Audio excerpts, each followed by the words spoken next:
Hey there, beauties and beasts! Welcome back to the channel. Don't get too comfortable where you are because we are about to take a trip to Scotland and its capital, Edinburgh, known as one of the most haunted cities in the world. We will be looking at two locations in particular today, the Vaults and the Greyfriars Kirkyard, or churchyard. Plague, persecution, and poltergeists are the theme of today. Imagine you're on a ghost tour around a beautiful city full of medieval and Gothic architecture. Standing in a clump with the other curious tourists, the air begins to shift behind you. You feel as though another presence has joined the group, one with bad intentions. You shuffle a little closer to your friend or boyfriend, and the tour guide looks at you knowingly. They have seen it 100 times before, and they know very well what has joined the group. Footsteps might sound, or a loud bang might echo between the gravestones, or down a long dark passageway. Because in Edinburgh, nobody is ever too far from a ghost. Listen closely enough, and you may even hear it whispering inches from your ear. So, snacks ready, dram or drink poured, good luck charms powered up, let's begin.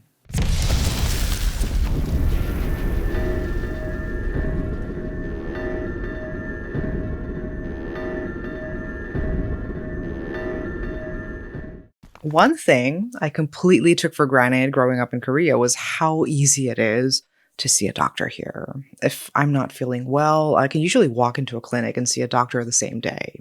But I remember being in Los Angeles, filming a documentary a few years ago, and it made me realize how different things can be when you're traveling. We had an intense schedule, interviews across multiple cities, and somewhere in the middle of it, I started feeling really sick.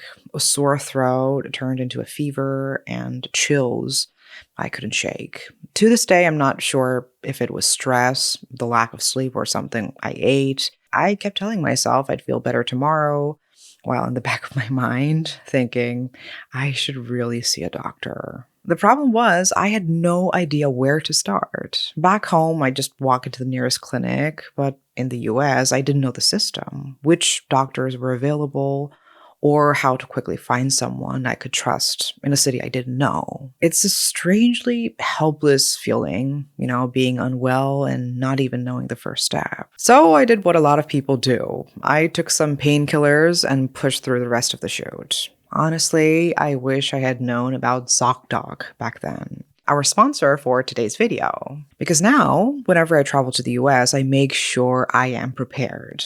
ZocDoc is a free app and website that helps you find and book doctors. You can see real patient reviews, check availability, find doctors nearby, and filter by insurance, all in one place. Appointments can happen within 24 to 72 hours, and same-day appointments are often available too. As someone who travels frequently for work, having a tool like this gives me a lot of peace of mind. So if you're in the US and you've been putting off finding a doctor or scheduling an appointment, go to ZocDoc.com, Beauty and the Beasts, to get started.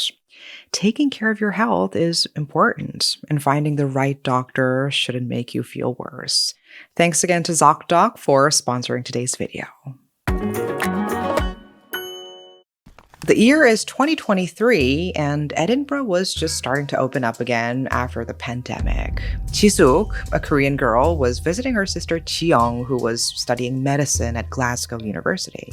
Jiyoung had already visited Edinburgh for the Fringe Festival, and she really wanted her sister to see the beautiful city. It's fun to show off when you're abroad and somebody comes to visit, right? So they explored the castle, the Royal Mile, and even climbed a small mountain called Arthur's Seat to get some nice pictures overlooking the city. Since Edinburgh has such a spooky reputation, they decided to book themselves onto a ghost tour for the evening. They chose the tour of the Blair Street Vaults.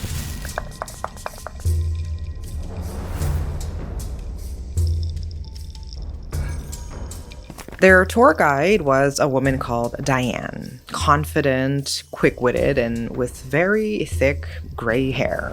Diane was an expert on everything about the vaults. Edinburgh, and Scotland's history. The group gathered around her outside the entrance as she gave a brief history of the vaults. She said she wanted to do this before they went in because, as they would learn, the atmosphere inside the vaults changed immediately, and people found it hard to focus. Positioned underneath the South Bridge, the vaults were built around the 1780s. Huge chambers, sometimes a couple of stories high. They were first used as storage or workshops for merchants and tradespeople, but eventually they were abandoned by businesses due to damp. Soon, taverns, illegal distilleries, and unhoused people moved in. But even before then, the vaults had a dark history. Diane told them that because the chimneys were so small, it was common for children to be rented out to clean chimneys, sometimes for 7 years at a time. It was so cramped, sometimes the kids got stuck. So merchants had two options: pay more money for the child to be extracted, or light a fire and smoke the child to death. And I don't think I need to tell you what many merchants chose to do. It said that when the vaults were being refurbished and a metal plate came loose, a child's leather shoe fell free, but the space was too small and the brickwork too old to look for a body. The chambers under South Bridge had been home to refugees from the massacres of Gaelic-speaking people from the Highlands, and also from the Irish famine of 1840s. Diane suggested that it's possible that hundreds of people died from exposure and starvation in the vaults. And once during a huge fire, hundreds of people ran into the vaults to seek refuge from the blaze. They didn't have time to think about the way brick conducts heat through, so slowly they were roasted alive. Some stories say that in their last moments, parents slit the throats of their children to spare them a longer, more agonizing death. So, Diane said, remember, there are all kinds of phenomena recorded down here. Poltergeists, phantoms, monsters, witches, mimics, all sorts. This is your last chance to turn back. She looked around the group. Nobody? Well, if you do get scared inside, try not to close your eyes, okay? They love it when people try not to look. They? Chisuk looked at her sister, who just shrugged back at her. As soon as they made their way into the vaults along the dark, brick-walled passages, the temperature dropped. Diane held up an electronic thermometer. It had dropped by 7 degrees, but the girls didn't need to be told. They could feel it. Chisuk drew her coat tighter. They were taken deeper and deeper into the vaults, past the bridge foundations and the old city mortuary where bodies were once embalmed and prepared for burial.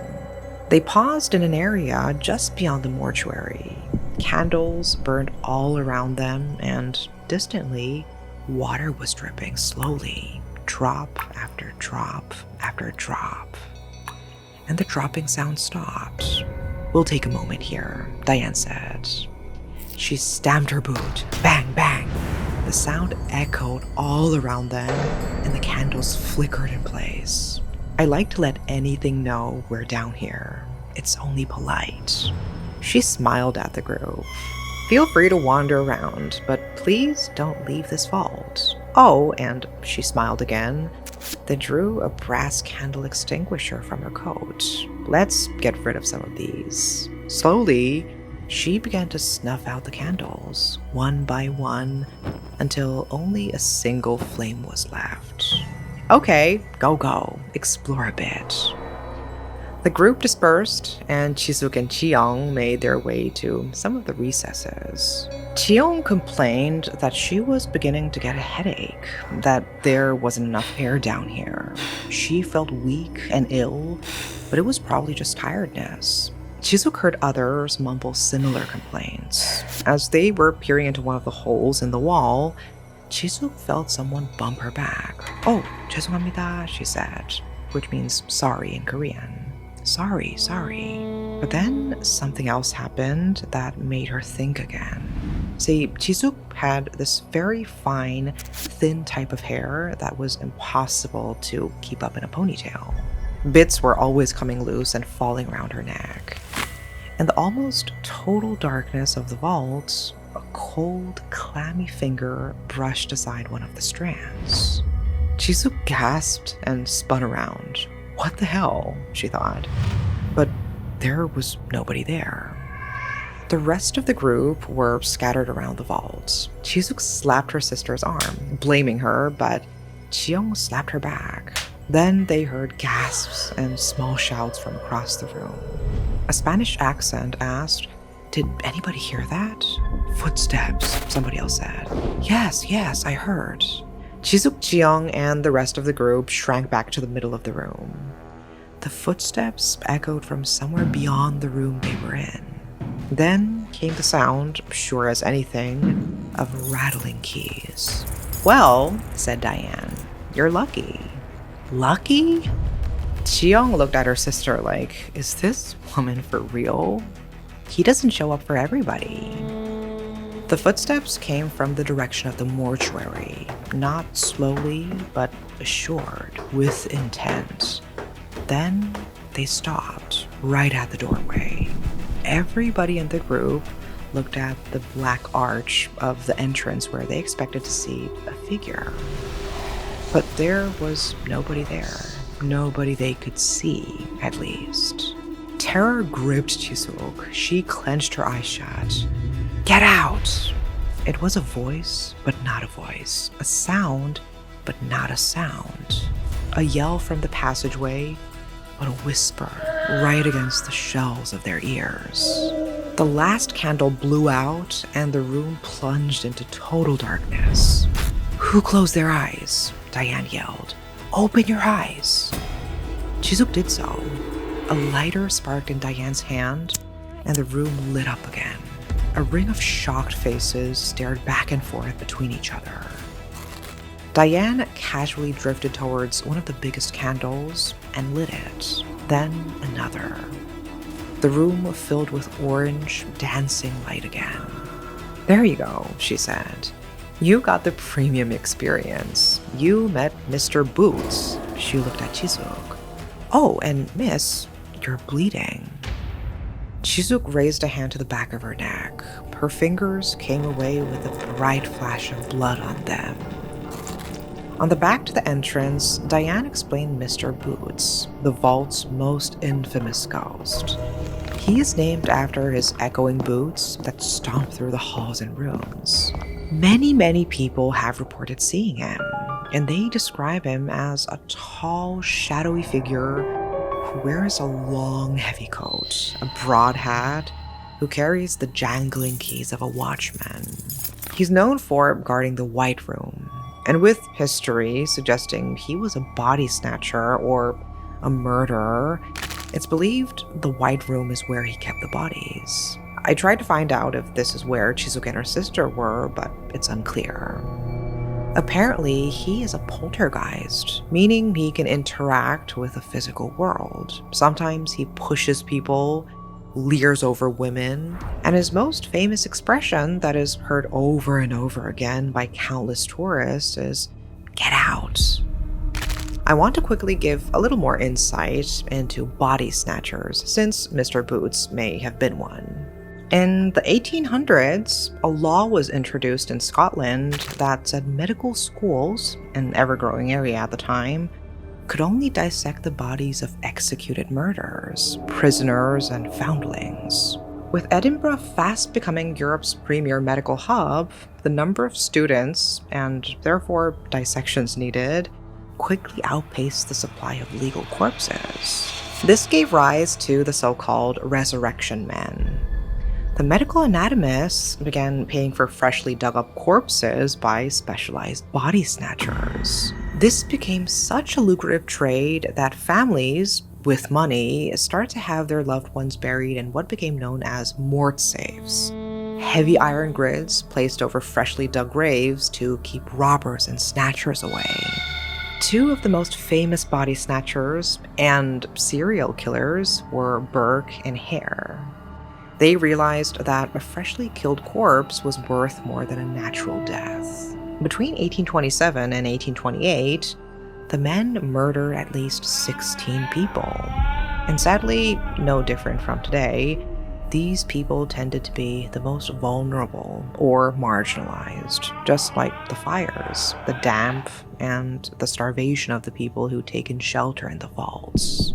It's said that the men often used the vaults to store the bodies until, in the dark of night, they could bring them to their most loyal customer, Dr. Robert Knox. A private anatomy lecturer, Knox chose to overlook the origins of his fresh cadavers. It was for the good of science, after all, he told himself. In 1828, the men were finally caught. Their last victim, Mary Dougherty, was found hidden under a bed. At first, the police found no evidence connecting the killings to the two men. But then they had the idea: offer Hare immunity to testify against Burke. Hare, self-serving to the very end, turned on his partner. Hare left Edinburgh, and the scent runs cold on where he ended up. Knox, the doctor and customer for the bodies, was never charged. Burke was sentenced to death and hanged in 1829. The murders caused such a scandal that the resurrectionist trade effectively ended, and 25,000 people showed up to watch his hanging. His corpse was dissected, and in a twist of irony, his skeleton was put on display in the Anatomical Museum of the Edinburgh Medical School, where it remains to this day. And one of the most haunted parts of the city is the Greyfriars Kirkyard, and we're going to focus on its second most famous resident. The first we will come to at the end. And you know, I'm not immune to a little bit of a TLDR history lesson, so buckle in as we set the scene for Sir George Bloody Mackenzie. In the 1600s, Sir George Mackenzie was the Lord Advocate of Scotland. This role was kind of like the chief prosecutor. In 1679, he was responsible for the persecution of the Covenanters, people who didn't believe in the divine right of kings and wanted a separation of church and state, also connected to Protestantism. This follows a period of intense pain for the city. The Great Plague of Edinburgh ate through the city from 1645 to 1649. It killed between half and two-thirds of the population. And this was the time of plague doctors, including Dr. George Ray. If you don't recognize his name, you might recognize his style: long black cloak and a beak-like mask. Ring a bell? Buildings and even whole streets were boarded up as their occupants died in their hundreds. Their corpses left forgotten or carried out to be tossed into mass burial sites. Only 30 years later, the political and religious unrest of the persecution of the Covenanters followed. And that's when Bloody Mackenzie subjected the city to even more pain. Mackenzie imprisoned around 1,200 Covenanters, and 400 of them he kept in a field near Greyfriars Kirkyard. That place is now known as the Covenanters' Prison. Many of them starved to death in the cramped conditions or died due to exposure in the harsh Scottish winters. Others were executed, sometimes having their severed heads set on spikes at the entrance to the graveyard. This was a warning to anyone who might think about joining the cause. Others still were sentenced to transportation to the colonies, and of these, many drowned as their ships sank off the coast of the Orkney Islands. Sir George rightfully earned the name he keeps to this day: Bloody Mackenzie. Mackenzie died in 1691 in London, but his body was returned to Greyfriars and he was buried just meters away from where he brutalized his victims a decade before. Witnesses at the time said that he was so full of hatred and spite for the people he killed that his coffin shifted and moved around with a mysterious force, even as he was carried to his final, or not so final, resting place. He was buried in the so-called Black Mausoleum, and that is where he lay until the 1990s, and a very unlucky accident. In 1998, a homeless man needed somewhere to shelter and saw the huge circular mausoleum. He broke the lock and entered the space full of the Mackenzie dead. Curious, the homeless man cracked open one of the coffins with brute force. The floor cracked, then split, and the man fell into a pit underneath. And you don't think I told you about the plague for nothing, do you? This pit was full of bodies of plague victims. And if you're thinking, Megan, the Great Plague was over 300 years before, how much was really left to fall into? Well, you see, Edinburgh had a bit of a real estate problem when it came to everything, including its dead. So it was common to build directly on top of existing sites. If you ever visit Edinburgh, you can really see this too. It's a city built on top of itself. So when the mausoleum was built on top of the thin covering of dirt and grass over the plague victims, it created a seal. The bodies the man fell into, they were still decomposing. Reaching skeletal arms, hanging jaws, and skin like torn paper. The dead lay scattered around him, damp as leaves. The man scrambled over corpses, skulls collapsing under his fingers like fine meringue. He ran screaming into the night, terrified out of his wits. But it wasn't the bodies the man reported to the police when he was caught and questioned. No. He kept repeating one thing. That face. That face. The face of Bloody Mackenzie. And that's where the stories of Mackenzie Poltergeist began. Opening that coffin had unleashed the restless spirit of Bloody Mackenzie. And people started to get hurt, physically hurt. The Scotsman newspaper reported that a few days after the collapse of the floor, a woman was passing the mausoleum and said she was blasted back by a cold force. The newspaper went on to say that another woman was found unconscious next to the tomb with bruises all over her neck as if she'd been strangled. And shortly after, the Edinburgh City Council blocked up the mausoleum for good. But that didn't stop Mackenzie. A volunteer tour guide called Mr. Rose says that hundreds of people have reported being hurt here. Other sources put the number in the thousands, and one historian says the number would probably be more, except people are too embarrassed to come forward. Rose adds that people have been bitten, scratched, burnt, pushed over, and, as we saw, strangled. Many tourists report feeling suddenly hot or cold as they near the site. One tourist reported feeling something follow him the whole way home from the tour in the graveyard. Back in his rented apartment, he felt a presence had made its way in with him. Out of the corner of his eye, he would see a figure watching him. But when he looked, it would vanish. He began sleeping with the lights on, but later left the apartment when he began to hear Bible verses late at night, like they were being read from just outside his door, even though there was never anybody there when he checked. Another visitor reported that after a tour of the churchyard, she returned to her hotel and in the shower noticed bruises on her arms. She was confused and a little freaked out, of course, at first, but it was when she visited the tour company's website and saw they had a photo gallery of former customers and their bruises that she learned she may have been the victim of a paranormal attack. And I contacted one guide from the city, and they told me that, in general, local guides do enjoy playing around with the lore of the city, and that they're super used to, and even proud of, the spooky vibes.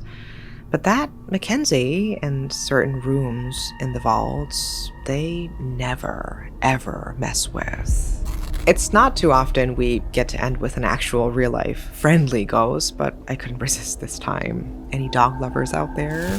Greyfriars Bobby was a terrier dog who became famous in the 19th century for that ultimate canine quality, loyalty. His owner was a night watchman called John Gray. Because it was such a lonely job, John brought a Skye Terrier, and they are adorable by the way, who he called Bobby. And Bobby and John became absolute besties, and Bobby helped keep watch during the long, cold winter nights. But soon, Edinburgh's near constant damp took its toll, and John died from tuberculosis. He was buried in Greyfriars Kirkyard in 1858. Little Bobby was inconsolable, and he refused to leave his best friend's grave. The graveyard watchman would try to return Bobby or chase him away, but he always came back to lie over his master's grave and protect him. So eventually they realized they couldn't beat the will of this stubborn little dog. So they built him a shelter next to the grave. Bobby stayed by John's grave for 14 long years. He died in 1872 and was buried in the same graveyard, just a few feet away from his beloved owner. His gravestone reads, "Let his loyalty and devotion be a lesson to us all." A statue now stands at the kirkyard in honor of this special little pup. And it is Bobby, not Bloody Mackenzie, who is the Greyfriars Kirkyard's most famous resident. Just wow. I could spend hours and hours talking about Edinburgh and its secrets. Have any of you been there? Any experiences from the churchyards or vaults? Actually, when I was doing research for this video, I had to log into an account, and the passcode I was sent ended with 666. I kid you not. All of the chilling stories aside, the biggest thing that stuck out to me was that how so much of the world's cruelty lands on the shoulders of the most disenfranchised people.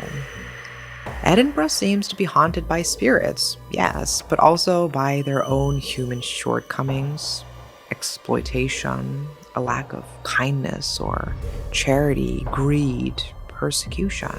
Ghosts are definitely scary, but damn, we are too. What do you think? Is there something we can learn from these spirits? How they lived and how they died? Why they remain? Let me know in the comments what you think.